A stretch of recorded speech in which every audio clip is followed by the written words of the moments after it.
The first day I became a guard at a secret SCP prison. They gave me a gun, a radio, and a list of 7 rules. The last rule had only one word written beside it: pray. I thought it was a joke, until 20 people disappeared underground. That's when I realized the rules weren't there to protect us from the prisoners. They were there to protect us from something else. My name is Jake Miller, and for 3 years, I worked as a security guard at a place that officially doesn't exist. The government called it Site 47. The people working there called it the Pit. A prison buried nearly 2 miles underground beneath a remote mountain range in Alaska. No maps showed its location. No satellites could identify it. And according to every public record, it wasn't real. I was hired after serving 6 years in the military. The pay was unbelievable. 3 times what I had earned before. The contract was simple. No questions. No personal phones. No contact with the outside world for 30-day shifts. At the time, it sounded like easy money. I was wrong. The first thing they gave me wasn't a weapon. It was a list. A single sheet of paper. At the top were the words, "Rules for night security personnel." I laughed when I first read them. Then I spent 6 months wishing I had taken them more seriously. The rules were: Rule number 1, never look into cell 17 after midnight. Rule number 2, if you hear someone calling your name from the ventilation system, do not answer. Rule number 3, at exactly 2:13 a.m., all corridor lights will briefly turn red. Close your eyes until normal lighting returns. Rule number 4, if an inmate appears outside their assigned cell, do not engage. Run. Rule number 5, if you see a woman standing at the end of corridor C, leave immediately. She does not belong to Site 47. Rule number 6, never enter the lower holding wing, even if ordered, especially if ordered. Rule number 7, if rule number 6 is broken, pray. I remember looking up from the page. The supervisor wasn't smiling. He looked completely serious. "Any questions?" he asked. I laughed. "These are jokes, right?" Nobody answered. That should have been my warning. For the first few weeks, nothing happened. The prison was quiet. Too quiet. Most inmates were locked behind enormous reinforced doors. The staff rarely discussed what was inside them. They simply referred to them by numbers. No names. No descriptions. Just numbers. Cell 3, Cell 11, Cell 17, Cell 28, Cell 42. Every guard quickly learned not to ask questions. Questions led to transfers. Or worse, disappearances. One night I was working with another guard named Marcus. He had been there for nearly 10 years. Long enough to lose the habit of being surprised. Around midnight, I noticed him avoiding Corridor D. Every time our patrol route approached it, he would change direction. Eventually I asked why. Marcus looked uncomfortable. Then he said, "Cell 17." That was all. Nothing else. No explanation. Just those 2 words. At 12:07 a.m., curiosity got the better of me. I walked toward Cell 17 alone. The corridor was empty, silent. The thick steel door stood at the far end. A tiny observation window sat in the center. The first rule flashed through my mind: never look into Cell 17 after midnight. I stared at the window. Then I looked inside. At first, I saw nothing. The room appeared empty. Concrete walls, concrete floor. No prisoner, no furniture. Nothing. Then I blinked, and suddenly, someone was standing inches from the glass. A man. Pale skin, black eyes, wide smile. He hadn't walked there. He had simply appeared. I jumped backward. My heart nearly exploded. The man smiled wider. Then something impossible happened. He whispered, through solid glass, "Jake." I froze. The smile stretched wider than a human mouth should. "Jake." I ran. I didn't stop until I reached the security station. Marcus looked at my face. He immediately knew. You looked, didn't you? I nodded. Marcus looked terrified. Not angry. Terrified. That scared me more than anything. 3 nights later, I heard my name. It came from the ventilation system. A faint voice, barely audible. Jake. I stopped walking. The voice sounded familiar. My mother's voice. My mother had died 4 years earlier. Jake. My blood turned cold. The voice sounded perfectly real, like she was standing beside me. Please help me. I remembered rule number 2. Do not answer. Every instinct screamed at me to respond. Instead, I kept walking. The voice became desperate, crying, begging, then angry, then inhuman. The last sound wasn't my mother's voice. It sounded like an animal trying to imitate a person. That night I learned something. The rules weren't designed to protect prisoners. They were designed to protect us. Weeks passed. The prison became stranger. People vanished. Records changed. Entire shifts disappeared from schedules. Nobody discussed it. Nobody acknowledged it. It was as if missing coworkers had never existed. Then came the first red light incident. Exactly.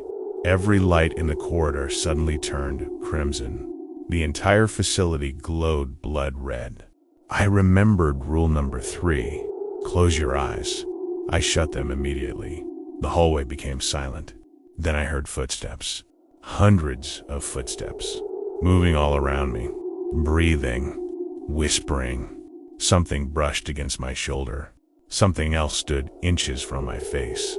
I kept my eyes shut. Every second felt like an hour. Finally, the lights returned to normal. I opened my eyes. The corridor was empty, except for footprints. Wet footprints. Hundreds of them, covering the floor around me. 2 months later, a breach occurred. The alarm system activated. Every speaker screamed. Containment failure. Red emergency lights flashed. Doors slammed shut throughout the facility. I received orders to secure Corridor C. When I arrived, the corridor was empty. Then I saw her, a woman, standing at the far end, motionless, long black hair, white dress, face hidden. Rule number 5, leave immediately. She does not belong to Site 47. I turned around, then heard footsteps behind me, fast footsteps. Running. I looked back. Big mistake. The woman hadn't moved, but she was suddenly much closer. I ran. The footsteps followed. Every time I glanced back, she was closer, closer, closer, until I reached a security door. The instant it closed behind me, the footsteps stopped. I checked the camera feed. The corridor was empty. The woman was gone. The recording showed nobody had ever been there. That's when I started planning my resignation. Unfortunately, Site 47 had other plans. One night, a new director arrived. His name was Dr. Keller. Unlike previous directors, he ignored rules. He considered them superstition, weakness, fear. The first thing he did was order access to the lower holding wing. Every veteran guard protested. Every scientist objected. Keller ignored everyone. At 1:40 a.m., he personally led a team downstairs. 20 armed personnel followed him. The elevator descended. The doors closed. Nobody ever saw those 20 people again. At 2:13 a.m., the red lights activated. But this time, they didn't turn off. 5 minutes passed. 10 minutes. 20 minutes. The facility shook violently. Somewhere deep below, something screamed. Not human. Not animal. Something ancient. Something enormous. Every camera feed went black. Then messages appeared across every monitor. One sentence repeated endlessly. Rule number 6 was broken. Rule number 6 was broken. Rule number 6 was broken. Then the screaming started. From every corridor, every room, every speaker. Thousands of voices, all screaming at once. The prison was coming apart. Containment doors exploded. Emergency alarms failed. Guards fled. Scientists disappeared. And somewhere beneath us, something was climbing upward. Something that should never have existed. Marcus grabbed my arm. "Run." That was all he said. We headed for the emergency elevator. Halfway there, we passed cell 17. The door stood open. The smiling man was gone. That terrified me more than seeing him, because it meant he was somewhere else. Somewhere in the facility. Somewhere hunting. The lights died. Darkness swallowed everything. Then a voice whispered beside me, "Jake." I knew that voice. Cell 17. The smiling man. I didn't look. Marcus didn't look. We kept running. The voice followed. Closer. Closer. Then, suddenly, Marcus stopped. I turned. He was staring into darkness. Something unseen had his attention.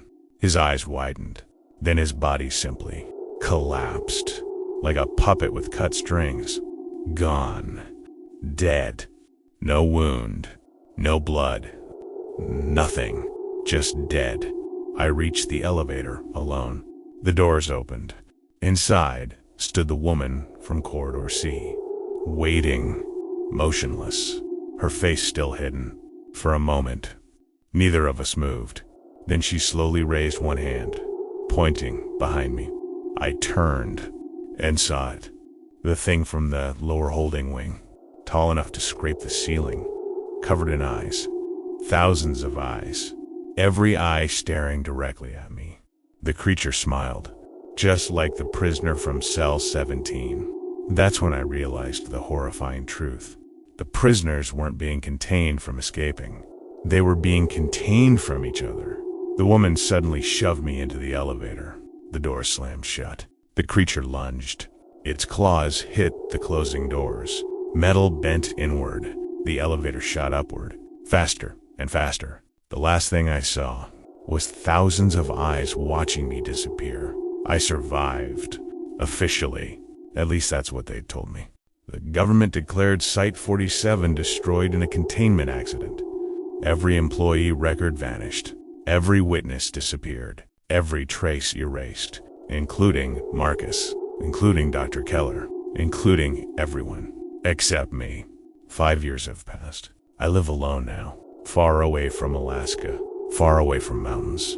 Far away from underground facilities. But every night, at exactly 2:13 a.m., my bedroom briefly turns red, just for a second. And sometimes, when the house is silent, I hear someone whispering through the air vents, calling my name very softly, very patiently, waiting for me to answer. And last night, I woke up to find a single sheet of paper lying beside my bed. The same rules. The exact same rules. Except now, there is an 8th one. A rule that wasn't there before. Rule number 8. He knows where you are. The end.